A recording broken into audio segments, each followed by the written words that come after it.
Welcome to the Lightforge. This is Wcta. This is sick Merps. Hello. I will not be talking that much this week, so you talk. All right. This is not sick Wcta, and I will talk. And I will talk about what's happened this week, because a lot of things have happened this week. Some are good, some are bad, some are frankly a little confusing. But overall, right now, Arena's in a better state, I think. And Arena's in a better state because the microadjust that we had been begging for and that Blizzard had promised will come really quickly, and that honestly should have come out like a week after the expansion launched, finally came out on Monday or Tuesday. No, sorry, not Monday or Tuesday. On Wednesday, I think. Wednesday night. Maybe Thursday night even. I don't know. But it came out sometime over the course of the last week. And these microadjusts, one, is something that everyone's been asking for, and we knew would really improve the meta, and it did. And Blizzard did not mess up the microadjusts.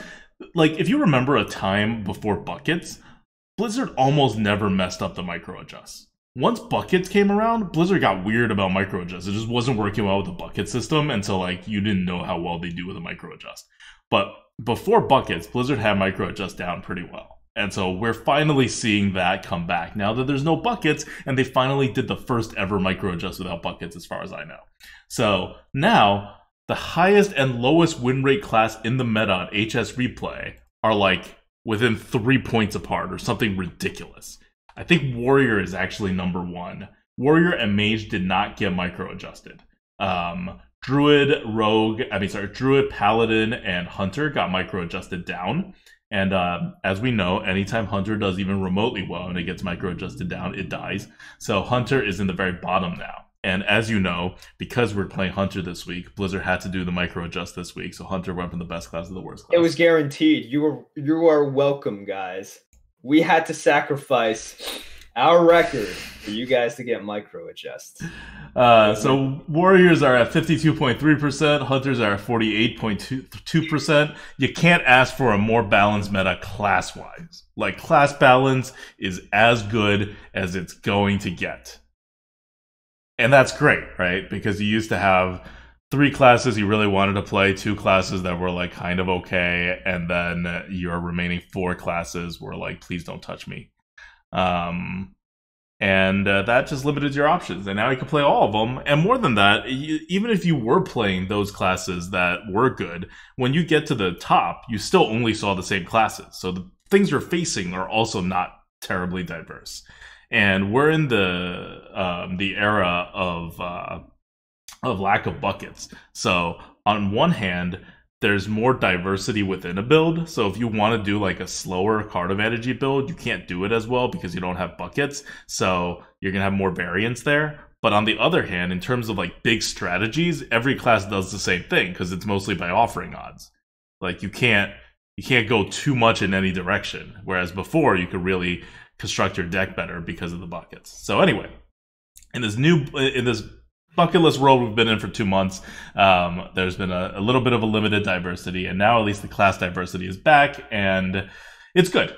Okay, so that's all the good stuff, and we want to get it like right up front. This was great. We've been asking for it for a while. We were really harsh on Blizzard, I think, in the last episode, and it's not like we take any of it back because they really should have done this 3 weeks ago, at least, probably 4 weeks ago. No regrets. Yeah. And the fact that they did it now does not mean that they shouldn't have done it 4 weeks ago. But it does mean that we're going to be in a better meta going forward, right? So, from a player's perspective, all's good. From like a Blizzard perspective, please do better next time. Like, there's no way you can't. Well, there's also no holiday, so they have even less excuse next time to not do better. Okay, so that's the good stuff. And we'll talk more about how the meta actually is after we talk about this next point. Because if there's one thing you need to know about the meta, besides that, it basically doesn't matter what class you pick right now when it comes to the win rates. If you want to know more about the meta, you have to know Poacher is back. Mm-hmm. What is Poacher? Because it's been a while. Poacher is a 4-mana 4/4 with a battle cry that says, if your opponent has a dragon on the board, it becomes an 8/8 with Rush instead. Nice. Nice. It's not a well-designed card. It's not a fair card. It was never expected to do particularly well in the arena in the sense of like make the arena meta fun or interesting or skill-based or like people don't like winning with Poacher. People hate losing with Poacher. It's not good. They took it. It was the fastest move that I can remember Blizzard doing to the arena. They took it away in 3 days after it launched because of how much reaction there was to it. And remember, this is arena, right? Like there was so much reaction to it that Blizzard actually made an arena move in 3 days. It's very true. That's very rarely done. Not very common. But it does make sense because if they have learned anything from banning Flappy Bird and also banning MCT, this is exactly the kind of huge swing card that is ridiculously hard to prevent or play around that they have banned before. So, yep, makes sense. Okay, so anyway, it's back. It's been confirmed to be a bug. It wasn't intended to be back, but you know that Blizzard's dev team and their team that actually implements any changes and their third team that tells us about the changes are very much not coordinated. So this was not meant to happen. It did happen. They've already fixed it on the development team's end, meaning they probably sent a memo to the engineering team and said, hey guys, this is a bug, fix it. And we'll see when it actually gets fixed and implemented. Hopefully soon. They definitely don't need a patch or anything for it. This is all server side, so they just have to stop offering it. But even when they take it away, you're going to see poachers in the meta for a while because they're not going to like reset decks or anything, refund runs. They're not going to do any of that, I doubt. So it means poacher's going to be in the meta for a while, even if it stops being allowed to be drafted. And that's bad because poacher is bad. It was so bad Blizzard took unprecedentedly fast action against it in an era in which Blizzard takes only unprecedentedly slow actions on the arena. And that was met with great applause when they got rid of poacher. So it's sad that it's back. Blizzard didn't mean to do it. This isn't like the dev team, like, you know, all of a sudden making a terrible decision. This is a bug. And it's just like, I don't know. Our issue with Blizzard is not definitely not all directed at the dev team. Like a lot of it is also the communications, right? And this is in this case, it's the internal communications, not even the external one.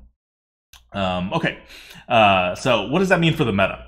How good is Poacher? We actually had a whole episode. I think the very first Lightforge after Descent of Dragons came out was about Poacher, even though Poacher was already gone from the meta, because we needed everyone to understand this one point. Poacher is not that good. It's good. It's an above average card. It is maybe a soft premium card. But it is not as good as your actual good dragons. Like Twin Tyrant's way better. Elusive Draconid's better. Like all the things you think are really good in neutral, they're better than Poacher. Poacher is just really freaking swingy. And it's not that good because you have to usually hold it in your hand for some time. And yeah, that's what kind of hurts its value significantly. And a 4-mana 4/4 is not good. So if you want to hear the whole spiel about why we don't think Poacher is that great, you could go listen to the other podcast. We're not going to repeat all of it. But just know that this is not the card that is super insanely good. If you are a good player with a high win rate, don't take it above premium cards. Like, take it around Yeti level, maybe a little better than Yeti. But definitely don't start relying on it as a way to win games. Unless your deck is really bad. If the rest of your deck, you're like, oh, this is not good for this meta. Or unless you are really bad. Yes. If you are really bad, then this also becomes a lot better, right? Because it gets more swingy and coin flippy and, gotcha, right? You played a dragon, gotcha. Right.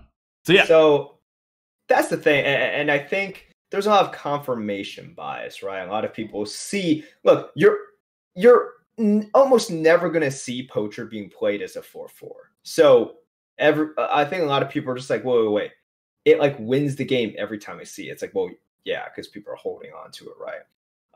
Or if it works for you and you only average 3 wins a run, or your dreads, you're obviously going to think that it's really, really freaking good because you're just not that great at the game. And that's fine too. It's fine to admit that, you know, you're not that great at the game. But you still have to like look at sort of, it's like, okay, well, then that just means I'm depending on these swing cards.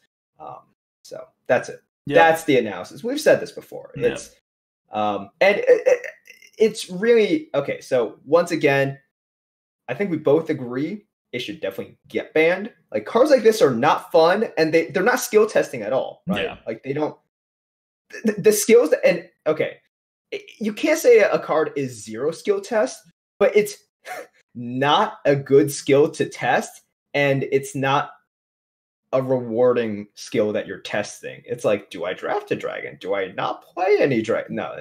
These are not good skills to test here. So yeah, we're glad it's gone, but we need to establish it's like this isn't them banning Twin Tyrant, or Primordial Drake, which they're not going to do. But it's not them banning a card because it's too good. It's them banning a card, not banning, but make it undraftable. Yep. Because it's too high of a swing. Yep. So what do you do with Poacher back in the meta? It's so important that we're like singling this out. And what you do with Poacher in the meta is kind of nothing. And that's why one of the reasons why it's such a bad card. Like, you can't play around it. Don't play around Poacher. You have to be really ahead to play around Poacher and have very few dragons in your deck. Because, if you don't play a dragon because you're afraid of Poacher, well, you can't play the next dragon either. So if you have like one dragon in your deck and you're really ahead and you're like, I don't want to get, but yet like you're really ahead, yet if he plays Poacher, you lose, right? Like this is a very narrow situation in which you're very ahead, but if he can play Poacher and it can trigger, it would be terrible for you. So like, are you really that ahead at that point? Anyway, that's when you can potentially play around Poacher, but otherwise just don't think about it. Don't worry about it. Play as you normally would, and you'll get screwed by Poacher and lose some games, and it's fine. There's not that many Poachers in the meta. There were definitely more Poachers before, and that's a mix of old decks still being in the meta that never had access to Poacher in the first place, and of Poachers being less good now than they were before. Because before, all the top classes were the classes that had the Explorers, which generated this insane amount of dragons, so all of them were dragon decks. Now, with the more evenly class distributed meta, you have like fewer smaller dragons, right? Like, you have fewer 3-mana dragons, you have fewer 4-mana dragons that are effectively 2/3s, like Paladin and Mage Explorers. The Druid Dragon was always pretty big, so that was fine. Instead, you have these classes that don't have Explorers, which means they're down one dragon, and then on top of that, they don't discover another dragon with it. So you're just down a lot of dragons in this meta. And which leads me to the third point, which is you are down some dragons, but you're not down as much as what my previous explanation would make you think, because of the way microadjusts work. Microadjusts on these bad classes that have no access to dragons bring up the percentage based on how much a card is influencing your win rate. So what cards are good for winning in this meta? The prior meta before Poacher? Yes, Merps. Dragons. Don't ask rhetorical questions during this time. If you're just gonna use me as a prop, don't use me at all. Okay, conserve my energy. Use me for important things. Okay. No rhetorical questions. All I got was 2 coughs back. Okay, so dragons are up. And which dragons are up? The good dragons are up. Which dragons are the good dragons? Twin Tyrant's the good dragon. Evasive Dragon is a good dragon. Like, your big dragons, essentially, are the good dragons. So the total number of dragons that exist in the meta is not down by that much. It's down a little. You'll notice it. You'll just see like fewer dragons than the prior meta because there's less Explorers. But there's still a lot. And what you'll see more of are Twin Tyrants. Like, I had a 12-win Shaman on Friday, and all it was I had three Twin Tyrants. And then I drafted a Priest deck, and I'd offered 2 Twin Tyrants. Like, this stuff didn't happen before. But now it's happening. Why? Because what's one of the best cards for Priest? Like, Shadow Word Death? Yes, I'm getting offered 1,000,000 Shadow Word Deaths too. But also Twin Tyrants, so you're just getting offered Twin Tyrants a lot. And Twin Tyrants, of course, are dragons, but they're not dragons that are good to be poached. Like, they trade evenly with a Poacher. So you're getting less value on it than if someone played like a 4/4 dragon or like a evasive Fey Wing, right? Like a 5/4 dragon. Like that gets destroyed. Your Druid Explorer, that 4/8, that gets destroyed. So you are seeing the average size of the dragons you're seeing in this meta has significantly increased because of how the microadjusts work, as well as the total number of dragons you see in the meta has lowered. So poachers are less good now than they were at the launch of the game. And they were like not that good at the launch of the game. They were just like better than average cards. Okay. Yes. So that's, I just want to, like, if you're wondering like how to do good in the meta generally without a class specific kind of like analysis, that's what's happening in the meta. Adjust accordingly. If you're thinking about which classes to play, obviously play any class. They're all fine now. If you're thinking, are there any specific strategies I should be applying to any of these classes? Let me go down the ones. So the old classes play the same way. You just do what you do, and then you're just worse at it. But in terms of the 4 classes that you couldn't play before, that would have been Rogue.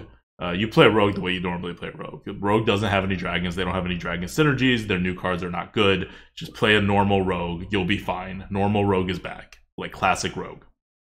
For Warlocks, classic Zoo Warlocks, totally fine. Works fine.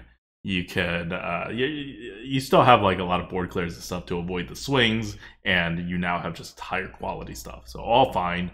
For Priest, Control Priest is fine. You have a lot of removals now. A lot of removals. But also, maybe unexpectedly, Tempo Priest is fine. Tempo Priest may work better right now, I think, than Control Priest. Have you played it? I have a Tempo Priest, vaguely Tempo Priest going on right now. And that's because there's one card that has an offering rate bonus and is really, really good that priests have. It's one of the best cards that was released in Descent of Dragons. And it's a common card on top of that. It's Grave Rune. And Grave Rune is a lot better when you have stuff on the board. So Grave Rune is the 4 mana card that says give a minion Death Rattle, summon 2 copies of this. Like, you get offered a lot of Grave Runes now. And you just kind of have to put it on a 3-drop to make it pretty damn good. And if you could put it on like a 5-drop, you like win the board immediately if you like had anything that you could throw that you can like buff. It's a little swingy in that you need to avoid like, I don't know, saps and like polymorphs, but those are just single cards, you know. You don't even have to play around them much. You can just kind of go for it. And they give you ridiculous board advantage. And if you have the board, they make it so you can never lose the board. So that all works pretty well for Priest. For Shaman, I've played one Shaman, and honestly, I haven't seen anyone else play a super successful Shaman. The win rates are there. The Shaman that I played went 12, but that's because, like I said, it's just so much like Twin Tyrants Fire. It's just value, right? Just like pure amounts of like good cards without a advanced or synergistic or whatever kind of strategy. You have more dragons now in Shamans because your Twin Tyrants and Evasive Worms and Evasive Draconids are all increased. So your synergy cards with dragons, like your Lightning Breath, right? That becomes better. But Faceless Corruptor is always good with Shaman. Like, you have a lot of tools, and they're just buffing up the tools enough that you're going to be fine. What worked in my run for Shamans, and I think this is true overall, is like this meta is not good about having burst reach, and it's very bad about having enough taunts for your opponent to do anything with, or enough heals unless you're Paladin. So it's always good, and this is true for any class, to be able to get your burst reach. Like, why is Warrior so good? It's number 1 now. Why was Paladin so good? It's because they had so many weapons in this meta, and so weapons can always be turned into reach in the way a lot of other things can't. So if you're a Shaman, getting that Bloodlust is pretty important. Windspeaker worked pretty well for me. Like, having a little something extra in addition to just pure value will really push your deck over the edge.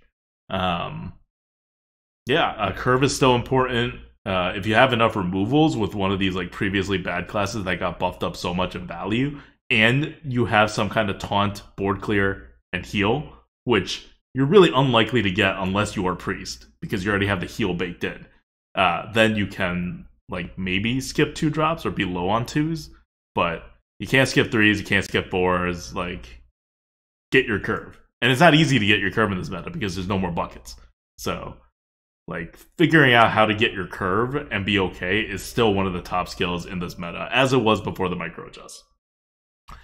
So yeah, those are the 4 classes you probably didn't play before that you may be looking to play now, and like just a rough, really simple like explanation for how they work. There's not a lot of great cards in those classes that you would care about. Like, Warlocks have like Crazed Netherwing, but that's a double-sided board clear. Do you really care about more double-sided board clears? I don't know. Shamans have Squall Hunter, which is just a good card, whether you have synergies for it or not. They have Storm's Wrath too, which is similar, right? And they don't do the same thing either. So nothing's like synergizing too well besides card to card. Like synergizing with archetypes. Nothing is synergizing too well with archetypes for Shaman, which means you're very flexible to be mid-range and then like go where you're based on your draft. Rogues just have like no cards that were good come in this expansion, so that hasn't changed. Dragon's Horde is your best card, and that's a random card, just discovering a random thing. So the only one that I think is like there's a class card of the bad classes, the previously bad classes, that there is a new card that's transforming of the way you play the game is Priest with Grave Rune, because that is like so freaking good. Yes. Cool. It's a good card. All right. So I think that covers this meta that we are in now. We'll talk more about it next week. Maybe not, because Blizzard fixed this meta, but this meta is only going to last for 1 more week. Confirmed. And why is it only going to last for 1 week, Merps? Okay. What did I tell you about asking me questions? I wanted you to start talking about the next topic. The next topic, Merps. Talk about the next topic. There's an event. Tell us more about this event, you jerk. Oh wow, that's your intro and talking about the next topic? Yes. Okay. Yeah. It's not an event. It's a new expansion. So, a new expansion is coming out. And we kind of knew it was sort of happening because they've been doing this thing where they release the expansion and then the solo adventures come out like a month or so afterwards, and it has no impact on anything besides solo adventures. Apparently, this upcoming solo adventure, and it took me by surprise, I don't know if people who are following had more of a heads up on this, who are following closer, but apparently, this upcoming solo adventure, which by the way launches January 21st, which is next Monday, not the Monday that you're probably listening to this on, but the Monday after that. This next adventure is like the old school adventures from like 2-3 years ago, where there's 35 cards that are coming into the arena with this expansion. I remember the Caverns of Time, the time event. Yeah, you know? Yeah, the time event where they put in these ridiculous arena cards into the arena. I remember that one. I don't know if we'll ever get that thing back, but that was that was sort of the gold standard of these limited time events, where they essentially just created another set of cards for the arena, which was super cool. It made for a really weird and frustrating meta, but it is cool to see kind of like an expansion just for us. Yeah. That was pretty fun. Yeah. It was fun for like a week, and they ran it for 3 weeks. And I still have very bad memories from that time, because it was really what Blizzard tells us that what they want the arena to be like, right? Cavern Dreamer. Yeah, and the end result is no Blizzard. We don't want the arena to be like that at all. Like, at least when you had to make cards for Constructed, you were somewhat constrained in how ridiculous you could be. Okay.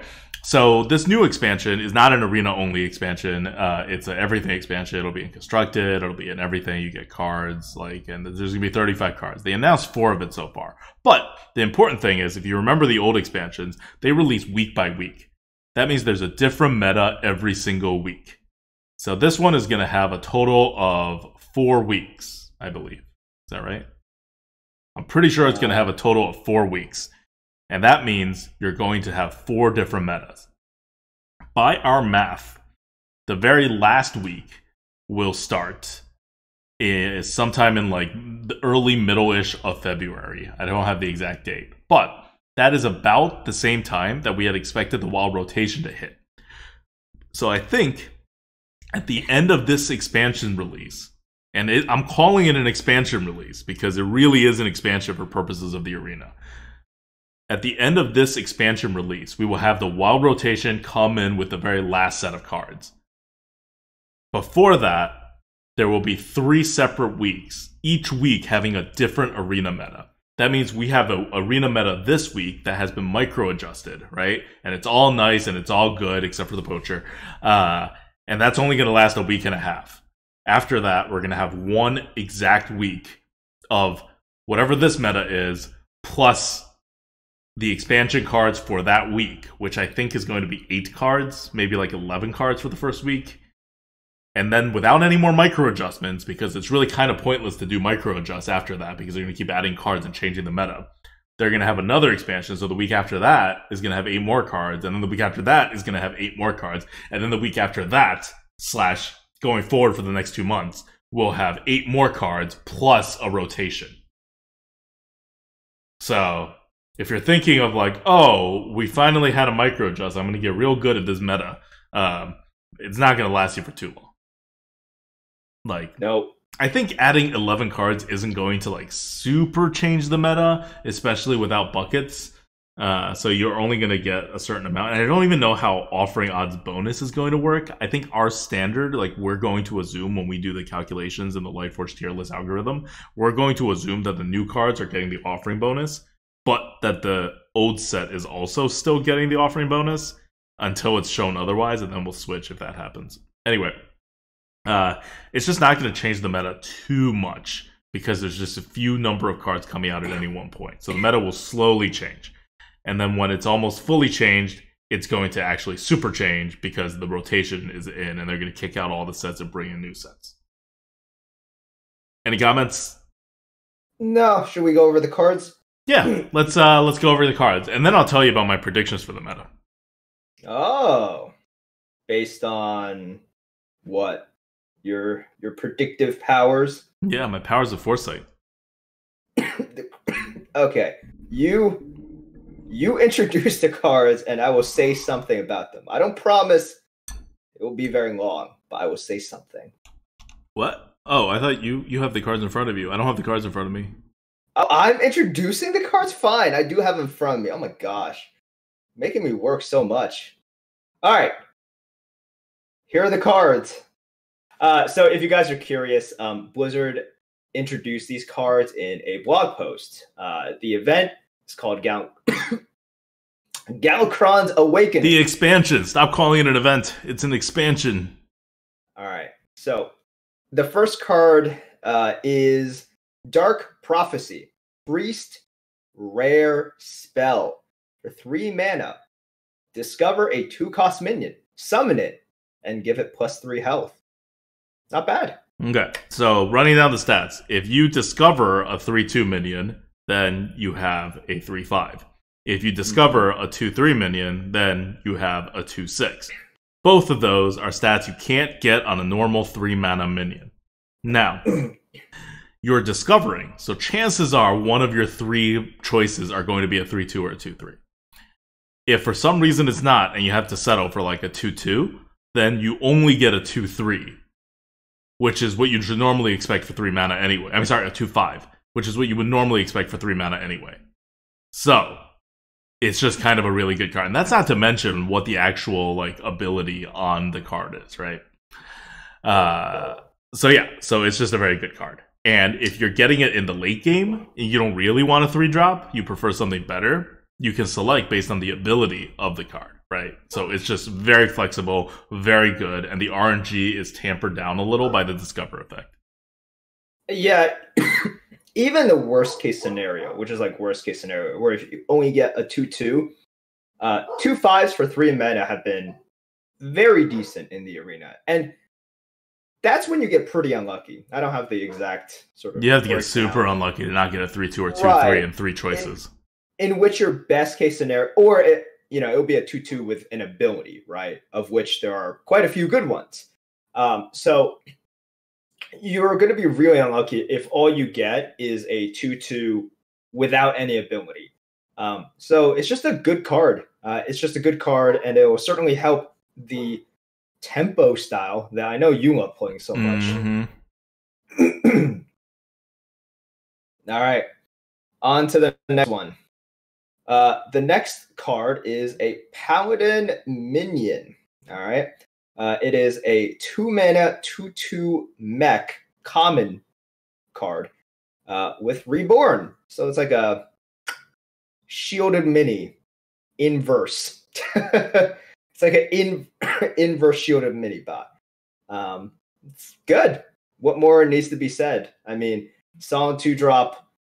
Paladins always want good early game that they can use to snowball. This is very sticky. This is just like, I mean, it's a premium card. Yeah. If you compare this to like Harvest Golem, all you're missing is 1 health from the initial body, and a much better, it's just a much better card. Not much needs to be said. Paladins didn't need anything like this, but they keep on getting stuff like this, which is why Paladins are always going to be pretty dangerous if they just get a tiny bit of help from the micro adjusts. Not even help, just like, don't get in my way. Yeah, right. All right. Third card is a Warlock Epic Minion. 3 mana for 4/3. It's a demon. So it's on curve. Cry. It's on curve. 3 mana, 4/3 demon. Battle Cry, corrupt a playable card in your opponent's hand. They have 1 turn to play it. Now, what does that mean? That means your opponent, you basically curse a card in your opponent's hand, and they have to play it within the next turn. If they don't play it within their next turn, they lose that card. This is a really powerful effect. This card is bonkers, by the way. A huge majority of the time, you're just taking away a card from your opponent, and you're not giving away stats. This is amazing. This is ridiculous. What more needs to be said? That's basically it. Yep. So you have 3 premium cards. By the way, these cards are not all coming out at the same time. I don't know, I forget which week which card is, but they gave a card from each week. So only one of these is a week 1 card. Yeah. Yeah, so the first one I talked about was you get it from Chapter 1 of the League of Explorers campaign. And then the second one, it's like earned from Chapter 4 of the League of Evil campaign. Chaos Gazer is also from the Chapter 4 of League of Evil campaign. So the Chapter 1 is the Priest one. Yeah.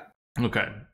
And the fourth card is a legendary. And not only is it legendary, it's Reno, and it's a hero, like a hero thing. So it's not even going to be in the arena. So that's it, right? That's all the cards. Yep. And we say 35 cards. That means there's 35 cards that are going to be added to the card pool. But in Arena, it's going to be fewer than that. The set's called Galakron's Awakening. I don't know if he's already awakened, and so he doesn't need to be invoked anymore. But there may be more invoke cards coming. We already saw 1 hero replace. There may be more hero replaces, although those are all going to be legendary, so not like very Arena relevant anyway. But so don't expect 35 Arena cards, but expect maybe like 30 or 28 or something like that. Still a decent amount of cards, and like a very interesting development in the middle of a meta. From what we've seen, the cards are very good. That may change, but Blizzard is charging for this adventure. It's not a free adventure, and in charging for this adventure, they want people to play this adventure, and they're going to make the cards pretty necessary for whatever constructed meta they have in mind, which means, and they don't have a lot of cards to do it with. So I think these cards are all going to be premium or near premium, or totally unplayable because they're a super synergy card for constructed. It's going to be interesting what they are, And all together, at the end of week 4, they're going to have a huge impact on the meta. But on week 1, I don't think they're going to have that big of an impact on the meta. Like, they're going to be more of like a curiosity. So, back to my predictions about the meta. What do I think is going to happen? Well, the first thing you have to predict is the rotations, right? And the wild rotation that's going to happen on week 4, because we're coming up at the end of the Year of the Dragon, and we have all the sets now, including this final adventure, the final series of cards.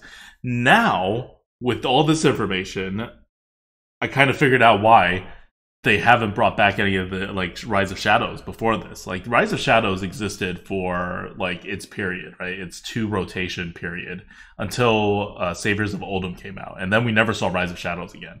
It wasn't in any of the Saviors of Oldhim sets, and it's not in the first rotation for Descent of Dragons. And I think that's because they're saving this Year of the Dragon set all-togetherness thing, or maybe even just full standard mode, for this very end. I think with Galakrond's Awakening fully coming out, you are going to get Rise of Shadows back in the meta for the first time. You are going to get Saviors of Oldhim back. I think those 2 are pretty much guaranteed. And then past that, I think it's a pretty good chance that you're also going to get the rest of the standard sets back for this 2-month period. So, I think that Arena will become standard with the next wild rotation. And that will be great, because we have been not standard for too long. I didn't even like the wild rotations when they announced it, but also that they have never returned to standard since they started wild rotations, and it's been 1, 2, 3, 4, 5 now. To finally come back to it, that seems fair, right? To at least, out of your 6 rotations over the course of the year, to have 1 be the same as standard. That makes sense. Yeah. Yeah. All right. And so we're working our way back to the planets realigning. Yeah. And as we've said before, like, Wild Arena does weird things. It's uncontrollable. It's difficult, at least for Blizzard, to predict how the meta is. And sometimes it's cool and interesting, right? We had the whole mech thing where everyone was like, what? How do I do mechs? Is this how I do mechs? Other times it's just frustrating. But regardless of how you feel about Wild Arena, this version of Standard Arena is going to be worse. It's going to be worse because the Year of the Dragon has been terrible for the Arena. And we've only not noticed, well, it's not that we haven't noticed, we've only not been focused on how terrible the Year of the Dragon has been for Arena, because Blizzard kept messing with Arena during this time. And so it was always like, Blizzard, why are you doing this? Why are you doing this? What's happening? Like, it feels like Blizzard kept messing things to make the Arena not the best that it could be during this year, between experimentation and just, like, messing up and being slow. But the reality is, and this is what I've said since Wild Rotations came out and then they announced what the Rise of Shadows cards were going to be. Like, Rise of Shadows was always going to be a terrible set. Saviors of Oldhim was a terrible set. And when I say terrible, I mean they're overpowered, they're super swingy. This is not a good set for a limited format. And now Descent of Dragons is a very powerful and swingy set. They're powerful all in different ways, but when you put them together, they're also synergistic in certain ways, and it's all more and more swingy, more and more random. So, for example, people don't remember this anymore, but lackeys used to be in the Arena. A lot of lackeys. So much lackeys. And lackeys are super random, and that's basically what destroyed the whole Rise of Shadows rotations, both of them. Like, it never had a chance to be good, because you had to have Rise of Shadows in it. And Rise of Shadows is coming back now. And not just coming back, but it's coming back with Saviors of Oldhim lackeys and with Descent of Dragons lackeys. So Descent of Dragons lackey summons a dragon. Saviors of Oldhim dragon creates, like, taunt and a buff. It's just, I don't know. I don't think it's going to be good, is what I'm coming down on. And this is not something you can exactly fault Blizzard for, because this is going back to standard, and this is also like this is what they're not building cards for Arena, right? They're building cards for Constructed, and that's how they decided to go to on the Constructed format. So Arena would need, like, some kind of, like, extra help or like extra rules or whatever to keep the meta in a way that everybody will find it both interesting and fair. And Blizzard has just like never really been able to figure that out. So we're now going back, and it's going to be nice and thematic. I'm looking forward to it.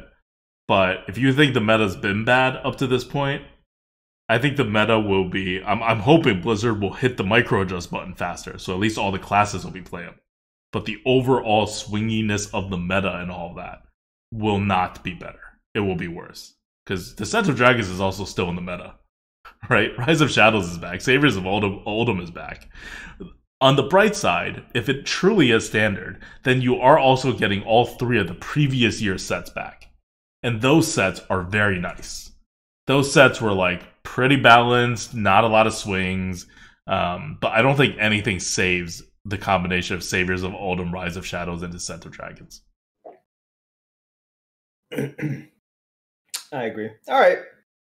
I like your prediction. I mean, I don't like what you're saying, but I think it makes sense. So, all right. Great. I have no more extra commentary. We're good. We're done. All right. Do you have a question from the GOAT? No.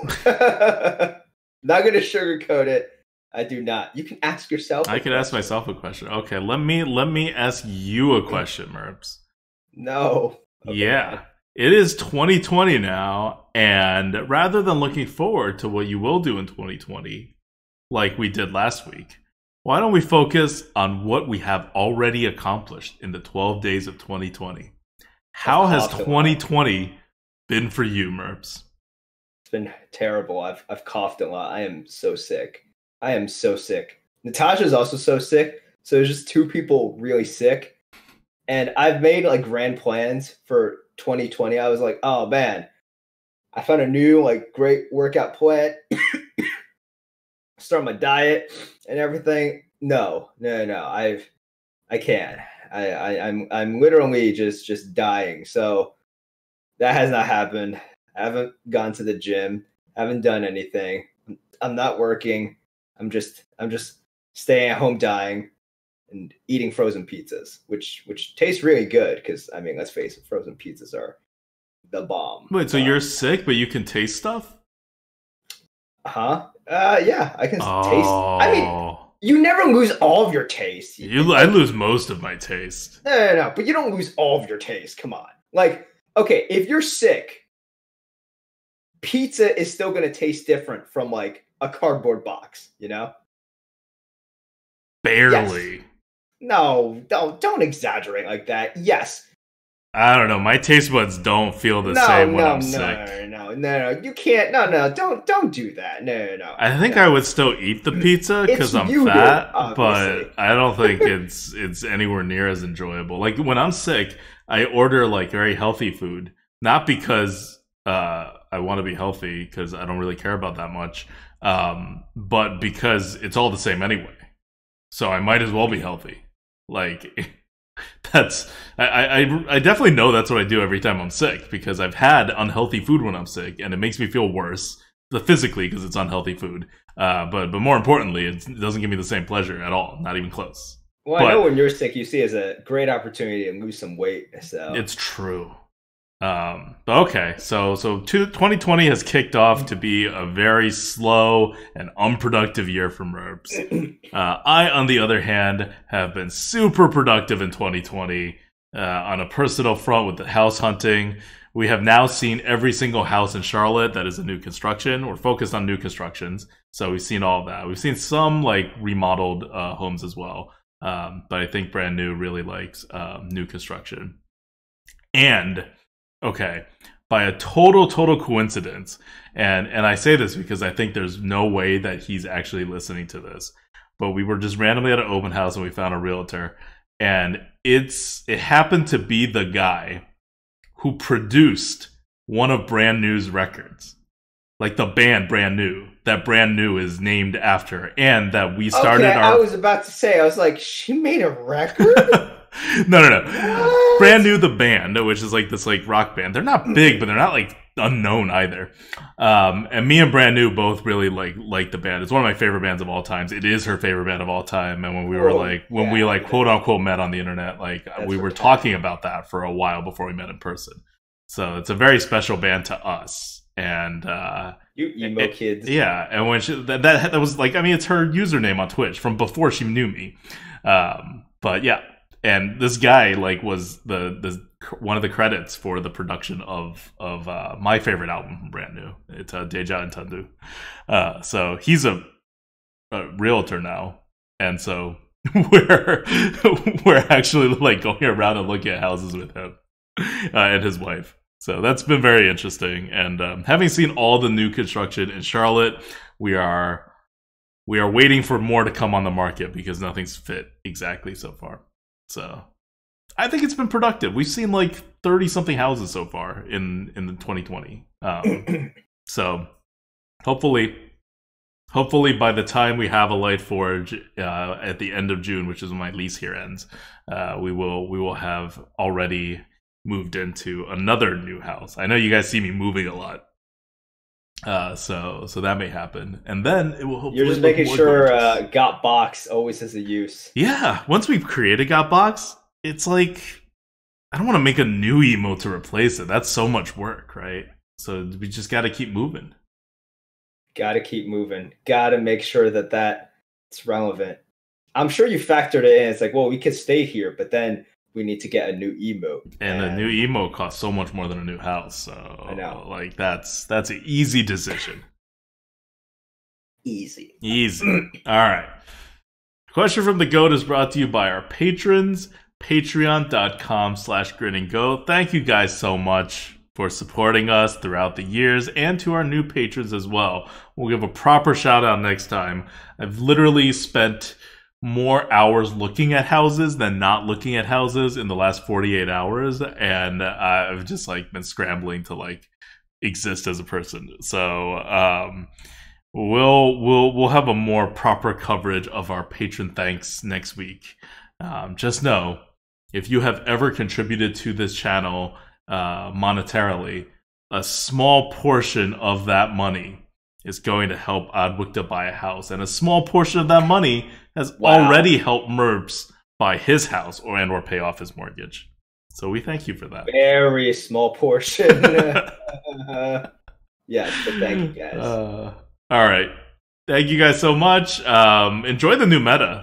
I've been in the meta for a little bit. It's fresh. It's significantly better than the previous meta. Yes, there are poachers, but I don't think the effects of the poachers is going to be that bad. I say this before we're forced to play Hunter, which is a very dragon-y class, and the lowest class now in the Arena Coupe. But overall, having played a little bit of Arena in the last few days, it feels better. It feels more diverse. I wouldn't say it's night and day to what it was before, but remember, the meta before was not terrible. It was never terrible. It was always kind of just okay. Yeah. And so now it's a little better than okay. There's always a difference between balance and how the arena actually feels, right? There's actually potentially a huge disconnect there. And I think one of the things is, at least from the streams that I see, there's a lot of rage-inducing moments. Speaking of Dreads, who I was bashing a little bit before, I watch his stream from time to time, mostly out of pity, but he's okay at Arena too.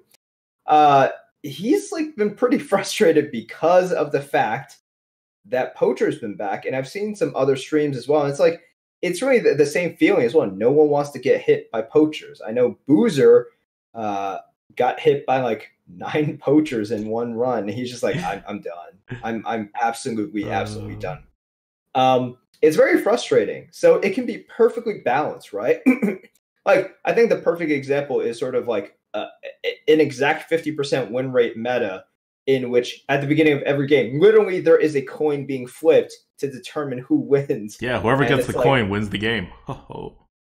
Yeah, that's basically it. So, yeah, that's not fun, or I don't think that's fun. Maybe for there's some weird people out there. Okay, I'm sure there's a league of coin flipping.